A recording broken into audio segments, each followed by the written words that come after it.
After, what is very important is to anticipate where you will go, because if you decide where you will go when you are at cloud base, it's too late. You lose some time.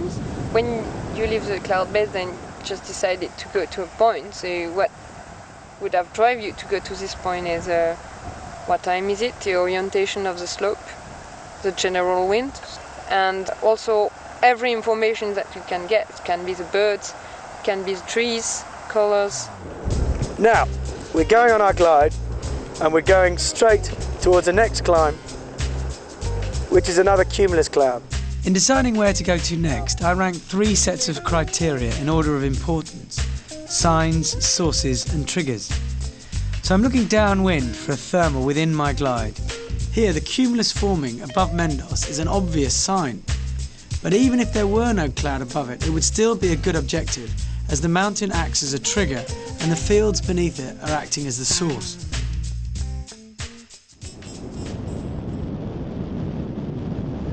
If you looked at your logbooks, you'll probably notice that many of your cross-country flights end at the 20-kilometre mark. This is because you're not making the most out of your second climb. The key is arriving with the right attitude to make the most out of the lift you get. I left from the summit, just under cloud base, saw this cumulus here and just headed for it. It was a long sinking glide, but when I got here you get rewarded by a steady, smooth core. Drifting me quite a lot along the slope still. The mountain is still very shallow and the thermal is still stuck to the mountain and it's drifting up it. Soon it'll break and go more vertical, either when it releases from a trigger point of the mountain like a pinnacle, or when it hits cooler air and goes up more vertically. To help visualise the track of a thermal as it releases, imagine someone pinching a tablecloth and lifting it upwards. Everything at the edges is drawn into the centre as it continues to rise. So if you find yourself low and drifting, go with it, as it is usually taking you to the centre of the best lift. Do you remember earlier I said the thermal was drifting us? Now we've got more of a vertical component. Now it's just going straight up. I'm looking down at the ground. I can see we're hardly moving with reference to that, which means we're now in a perfect column of lift rather than a drifting thermal. Lovely. Even when you have found a thermal, it's quite easy to lose it again as it drifts. A great development with GPSs is the map page. If you have it zoomed in to 200 metres, then you can really see the instant trace resembling a telephone cord as it follows you in the thermal. So if you lose it, immediately fly back towards a telephone cord and re-centre on the lift again. Very steady, good climb here. So I'm just increasing a little bit of pressure on the inside, getting that tip down, all forces of balance. I'm centred in the core, just keep cruising round. Okay, just left that one. See here the area goes quiet for a bit, that's my edge. So I'll fly a little straighter for a second away from that edge and turn again. The secret of coring is flying away from the least lifty bit and always tightening up on the strongest.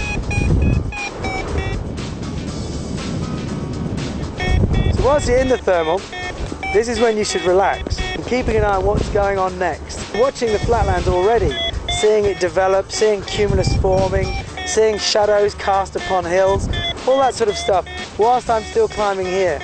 So although I'm giving my brain a chance to rest, I'm also going slightly broader in my concentration, having a little glance over, thinking, yeah, that'll do me. But if you just relax, you'll go on forever. Ever. Right, I'm going to go on my glide.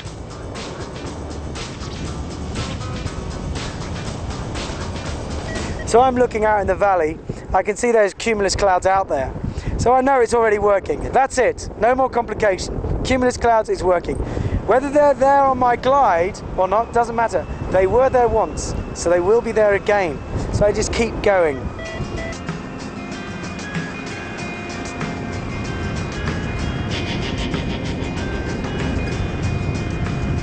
Now, gliding efficiently is really important because you can lose everything on a glide.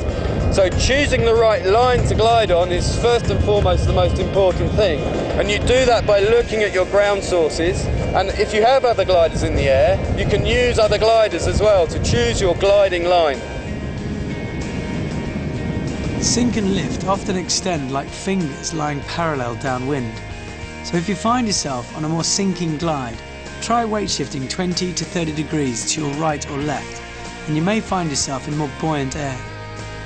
Sailplanes use this technique, and so do paraglider pilots during competitions, where there are many pilots flying side by side. Again, on this glide I rank the signs, sources and triggers.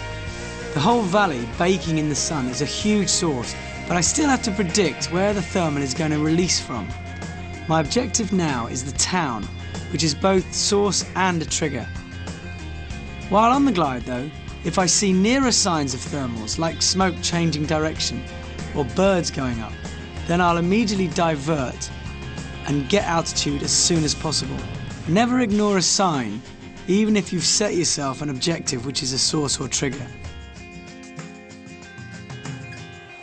When you do your transition to one point, sometimes it's good not to go direct to the point, depending on the wind, because the wind will increase close to the ground, so you will have to do like a curve to go a little bit in your transition first into wind, in which maybe you will use your speed bar. A good example of maximising your glide on a transition is when you're crossing a valley.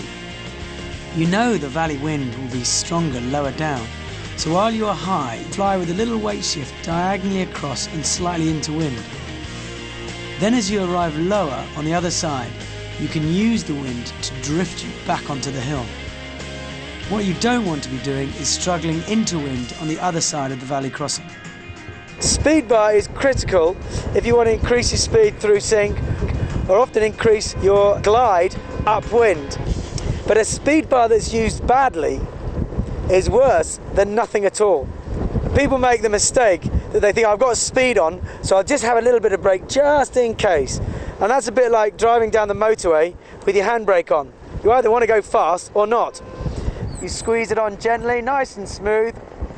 As it pitches down and then comes back up again, squeeze on the last bit so that it gently flattens out. The glider does the work for you. You control the pitch through your feet, and it's more efficient and you get no deflations. Now, when you're gliding on your speed bar, the way I control the pitch and the way I feel the pressure in the glider is by using my rear risers. Here, I take hold of them, I hold them up by the mailon, and I just put the weight of my arms so I can feel the tension in my rear lines. That way I have some feeling I have control on the glider, but I'm not actually pulling on the brakes, which is creating me drag. You never use the same sort of pressure on your risers as you would your brakes, but you can affect the pitch of the glider by gently pulling on your risers. That way your glider has a chance to build up the pitch and stabilise its glide. It's a lot more efficient. I can see the air rushing up my trousers. Johnny Fart Pants, away!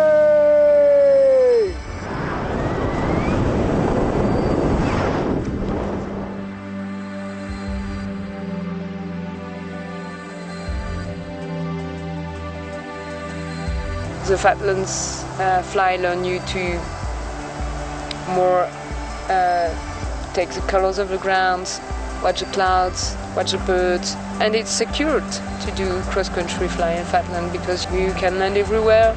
So it's a good way to begin cross-country and to go in the Fatlands. As we've got lower, I can feel the temperature increasing and the thermals are slower. I've got one now. It's nice and steady. I'll turn. Many pilots feel exposed when they're flying over the flatlands because they worry about bombing out. Cast away that concern and focus on the positive, the open space, the altitude, your options. Look for the clouds and be decisive. If you pile on too much pressure, your performance will go down just when you need it the most. I've got to change my style of flying now. I'm lower. There we go. Can almost fall asleep in this sort of stuff. Just drifting around, fall asleep. Why not? It's so smooth.